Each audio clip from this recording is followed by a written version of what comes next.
అందరికీ కార్తీక పౌర్ణమి శుభాకాంక్షలు. కార్తీక పౌర్ణమి అంటేనే నది స్నానం చేసేసి కంపల్సరీగా నదిలో దీపాలు వదిలేద్దాం అనుకుంటాం కదా! సో, మేము ఇంకా మార్నింగ్ వచ్చేసాము. 5:30కి చాలా మంది పబ్లిక్ ఉండే. సో, అక్కడ ఎందుకులే నది స్నానం అనేసి కొంచెం ముందుకొచ్చేసి నది అయితే స్నానం చేసేసాం నదిలో. ఇది వచ్చేసి నది అగ్రహారం దగ్గర అనమాట. సో, చాలా మంది పబ్లిక్ వచ్చేస్తారు. ఎందుకంటే అక్కడ శివాలయం ఉంది కాబట్టి అక్కడే నది స్నానం చేసేసి శివునికి అభిషేకం చేసేసి దీపాలు పెడదామని చాలా మంది అలానే ఆలోచిస్తారు.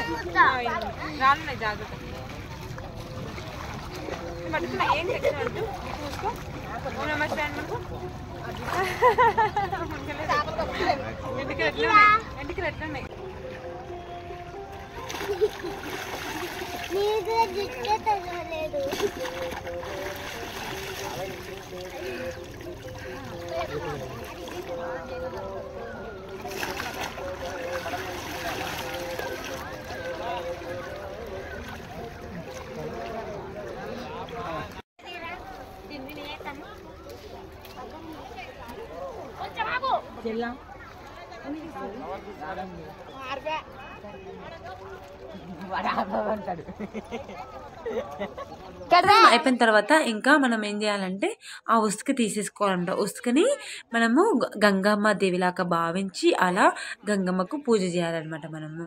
సో, గౌరీ దేవత లేదా గంగమ్మకు పూజ చేసేసి దీని తర్వాతనే మనము నదిలోని దీపాలను వదిలేయాలన్నమాట. సో, ఈ ప్రాసెస్ అనేది జరుగుతుంది.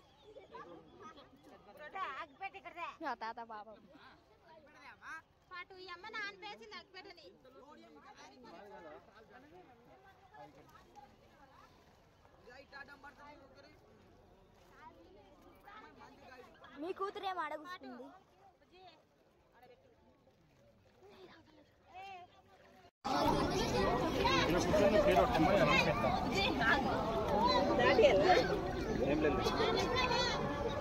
మేము వచ్చేటప్పటికి కొంచెం చిక్కడిగానే ఉండే. సో, మేము స్నానం చేసి దీపాలు అన్నీ పెట్టేసేలోపు కొంచెం అప్పుడే వెలుతురు వచ్చేసింది అనమాట. సూర్యునిక బయటికి వచ్చేసాడు. చాలా బాగా అనిపించింది. ఎందుకంటే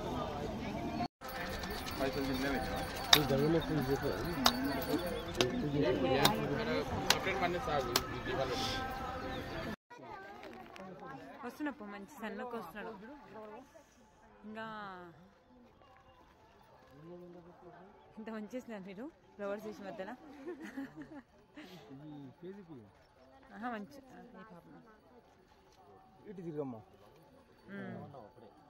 మంచి బాగుంది ప్లాన్.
కొత్తగా చూసిన వాళ్ళు మన ఛానల్ని సబ్స్క్రైబ్ చేయడం మాత్రం మర్చిపోకండి. Bye bye.